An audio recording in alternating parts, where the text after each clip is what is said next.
자, 오늘은 제 이제 9항에 보면은 성경 해석을 위한 무한 법칙은 성경 자체이다. 그러므로 어떤 성경 구절에 참되고 완전한 의미에 대해 의문이 생길 때는 그러니까 참되고 완전한 의미는 여럿이 아니고 하나뿐임. 보다 분명하게 말하고 있는 다른 구절을 통하여 연구하고 알아내야 한다 했습니다. 그러니까 성경을 해석한다는 건 참 중요한 거예요. 우리가 신학 그 과정 중에도 성경 해석학이라는 게 있어요. 근데 이 성경 해석학도 그런데 이 관점이 여러 가지예요. 성경 해석학 자체가 어떠한 관점에서 성경을 해석하느냐가 또 틀려요. 그러니까 상당히 사실은 언뜻 보기에는 굉장히 복잡하죠. 그렇지만 우리는 성경 해석을 위한 그 1차적인 가장 중요한 것은 성경 자체다. 그래서 성경을 성경으로 해석해야 돼요. 그래서 우리가 내가 전에도 얘기했죠. 그 관주 성경이 그래서 좋은 거예요. 이 관주 성경은 어떠한 말씀을 보면은 그 말씀에 연결된 다른 말씀을 거기다 이렇게 표시를 해놨어요.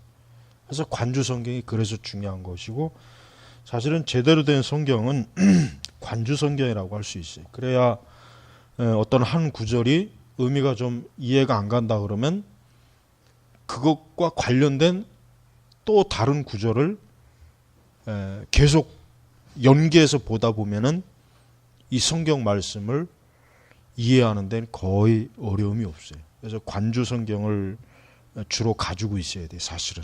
그래야 혼자 이렇게 성경을 보고 또 성경을 해석할 때 성경을 성경으로 일단 해석하는 게 가장 해석하기에 기본 중에 기본이란 말이에요. 그러니까 성경 말씀은 부딪히는 법이 없어요. 성경 말씀은 서로 모순되거나 부딪히는 말씀이 없다고. 그러니까 성경 자체로 해석할 수 있다는 말이 그래서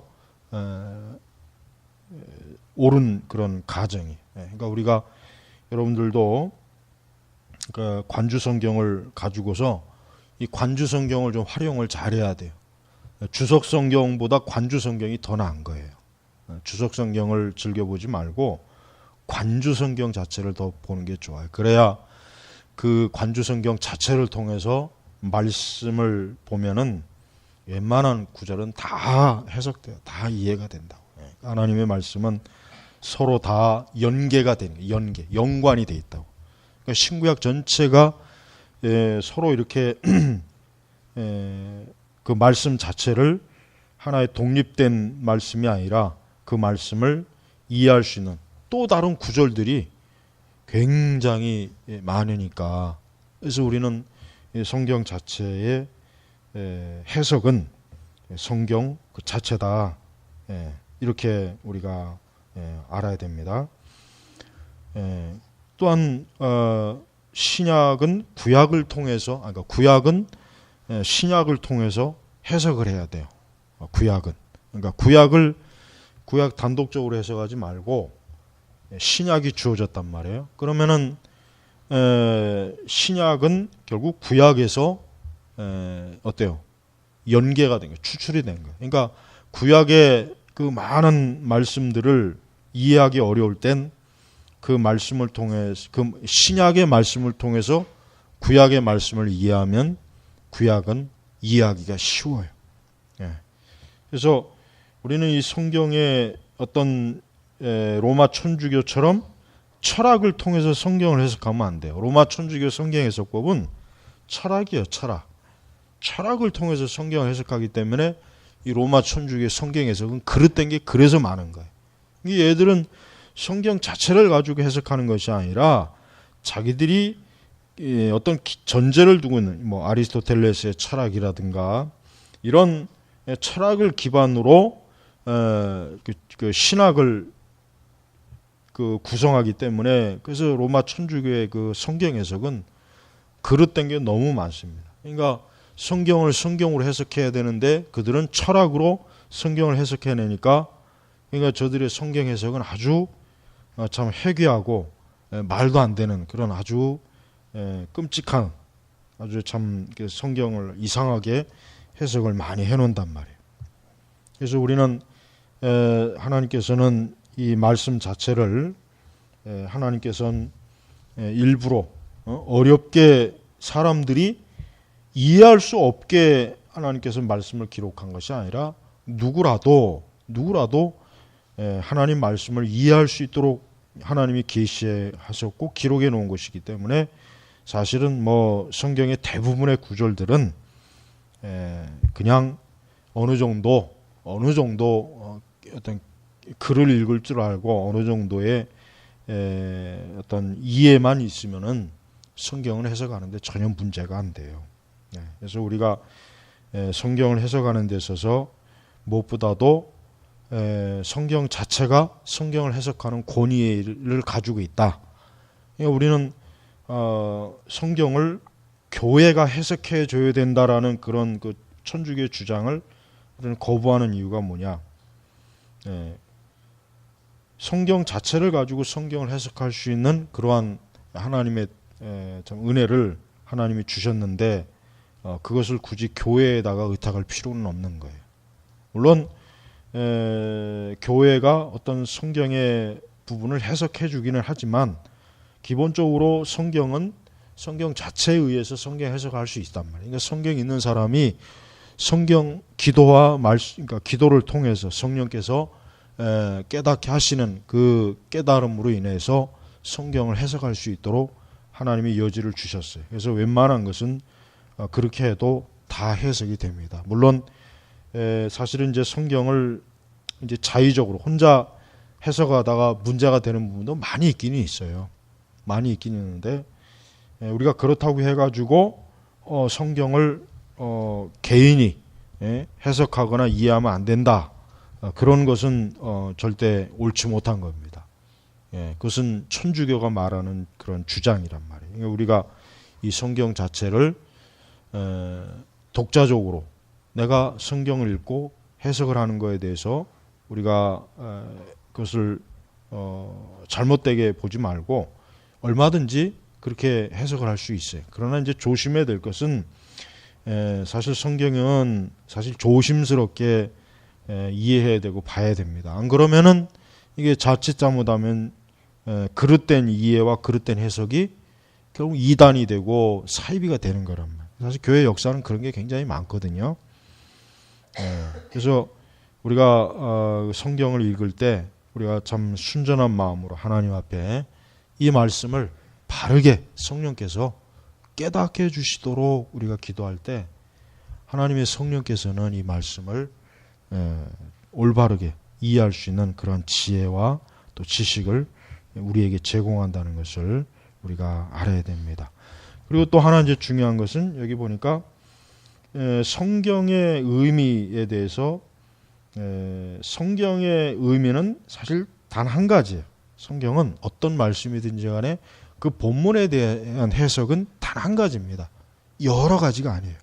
그러니까 정확하게 그 단 한 가지의 의미를 우리가 이해하는 게 그 성경을 이해하는데 성경 해석하는데 굉장히 중요한 것이에요. 그러니까 어떤 하나의 본문이 여러 의미가 있다고 생각하면 안 돼요. 단 하나의 의미만 있어요. 그러니까 그 단 하나의 의미를 바르게 알 때 그 성경을 이해할 수가 있는 것이에요. 그러니까 우리가 성경을 이해할 때 성경은 확실히 어떤 하나의 구절이나 그런 것을 통해서 하나 성령께서 여러 의미를 거기다 갖다 붙이진 않았습니다.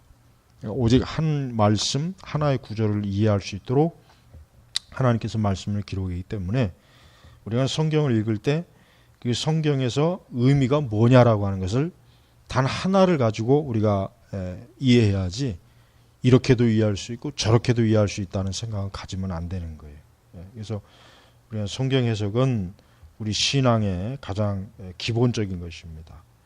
왜냐하면 성경 해석을 통해서 우리가 복음을 이해하고 성경 해석을 통해서 하나님의 계명을 이해하고 하나님의 뜻을 이해할 수가 있는 거예요.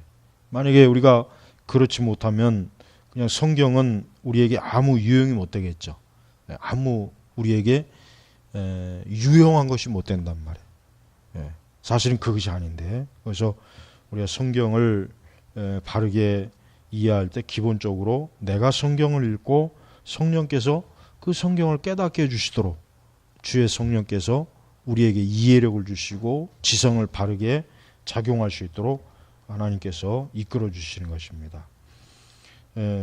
이렇게 우리는 이 성경 해석이라고 하는 것을 종교개혁 이후에 교회가 오직 성경 해석의 독점권을 가지고 있다가 종교개혁에 의해서 성경 해석을 어때요? 각 개인이 할 수 있는 그런 자유를 다시 회복을 했어요.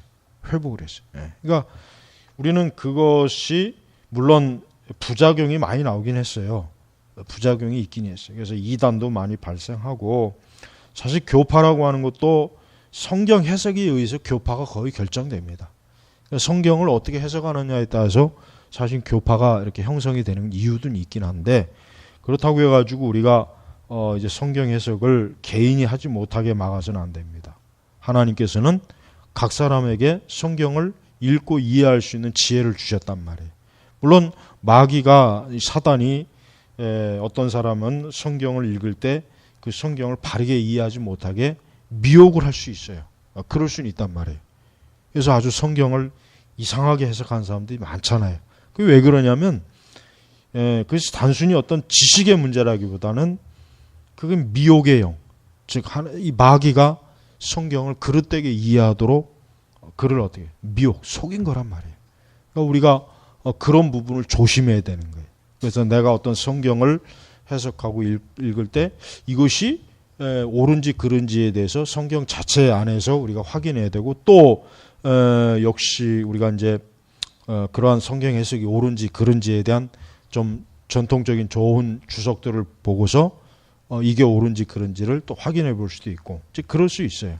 그러니까 우리가 성경을 어려워하지 말고 성경을 그냥 단순히 어떤 그냥 보고 그냥 아무 어떤 이해나 판단이 없이 그냥 읽지 말고 이 성경이 무엇을 말하는가 그 의미를 가장 정확한 의미 한 가지 의미가 있단 말이에요. 그 의미를 딱 파헤쳐서 성경을 이해하면 되는 거예요. 그렇게 된다면은 대부분의 성경 말씀은 충분히 다 이해할 수 있는 그런 하나님의 영적인 생명의 말씀인 것을 우리가 알아야 되는 것입니다. 사실 뭐 대부분의 신자들이 성경을 자기 스스로 보고 해석하는 걸 잘 못하죠. 그만큼 이 성경에 어떤 지식이 없고 또 성경을 많이 안 읽어보기 때문에 사실 그러는 겁니다. 그러니까 성경을 좀 많이 읽고 또 성경을 바르게 자꾸 자기가 깨달으려고 노력을 해야 돼요. 노력을. 그래서 우리가 이 개신교 종교기 이후에 이제 모든 사람들이 성경을 소유할 수 있고 성경을 읽고 성경을 해석할 수 있는 자유를 주어졌어요. 종교개혁의 그 영향에 의해서. 그게 결국은 오늘 이제 우리 개신교가 이렇게 참 누구에게나 이 성경을 손에 쥐어주고 누구에게나 성경을 이해할 수 있도록 하는 그러한 참 하나님의 축복된 그 섭리가 나타나게 된 그 원인인 것입니다. 지금도 이러한 그 성경의 해석과 성경 이해를 여전히 어떤 교회에다가 의지하는 로마 천주교는 그들은 아주 영적으로 사실 자유가 없는 거예요. 자유가. 그러니까 우리는 그런 것들은 잘못된 것이라는 걸 확실히 좀 알고 우리는 이 말씀처럼 성경 자체를 보다 분명하게 말하고 있는 다른 구절을 통하여 연구하고 알아내야 된다 하는 이 원리, 성경을 성경으로 해석한다의 원리가 제일 첫 번째 다가오는 원리라는 걸 알고 여러분들이 좀 주석 성경을 좀 봐요. 주석 성경을 보면은 진짜 그 말씀하는 구절이 여기 아주 곳곳에 말 그 주석이라는 게 뭐예요? 이 구슬을 실에다가 구슬을 끼우는 것처럼 말씀을 연결시키는 거예요. 이 마치 이 목걸이를 이렇게 서로 연결하듯이 그러니까 성경 말씀은 다 연결이 돼요. 연결이 돼서 신구약 전체가 이게 결국은 하나로 말씀이 연결이 되는 아주 놀라운 하나님께서 이렇게 섭리적으로 다 펼쳐놓은 것입니다. 그러니까 우리는 말씀을 이렇게 본인이 스스로 바르게 해석할 수 있는 그런 지혜와 능력, 말씀을 활용할 수 있는 그런 지식과 능력을 항상 우리 스스로 잘 길러야 되는 것입니다. 그러면은 참 성경을 이해하는 건 크게 어렵지 않으니까 우리가 성경을 좀 잘 여러분들이 그렇게 봐야 돼요. 물론 가장 중요한 것은 성경을 많이 읽어봐야 돼요. 그래야 이 말씀과 말씀이 연결된다는 걸 알 수 있어요. 그러니까 성경을 많이 좀 읽어봐야 이 성경과 성경이 서로 다 연결이 되는구나 하는 걸 알 수 있어요. 그러니까 말씀을 일단 많이 읽고 그래서 신구약 전체가 서로 이렇게 다 연결이 되는구나, 서로 다 구슬을 꿰듯이 서로 이렇게 이어지는구나, 서로 해석을 뒷받침하고 보충하는구나 하는 것을 알면 그때부터는 이제 성경을 이해하는데 그렇게 크게 어려움이 없을 거라 이제 생각이 됩니다. 그래서 오늘 이 구항 성경은 그 참된 어떤 구절에 의해서 그 자체적으로 성경을 해석할 수 있다, 이렇게 결론을 내릴 수가 있겠습니다. 그래서 오늘은 9번째 이 구항, 이것을 오늘 이제 공부했습니다. 자, 기도하겠습니다. 하나님 아버지, 감사합니다. 우리에게 주어진 이 성경은 참으로 정확무오한 하나님의 계시의 말씀으로 알고 있습니다. 이 말씀 하나하나가 온 성경 말씀과 다 서로 연관이 있고 연계가 되는 것을 알고 성경 말씀을 귀하게 여기는 우리 청년 교사들이 되게 하여 주옵소서. 감사하며 예수님의 이름으로 기도 올렸습니다. 아멘.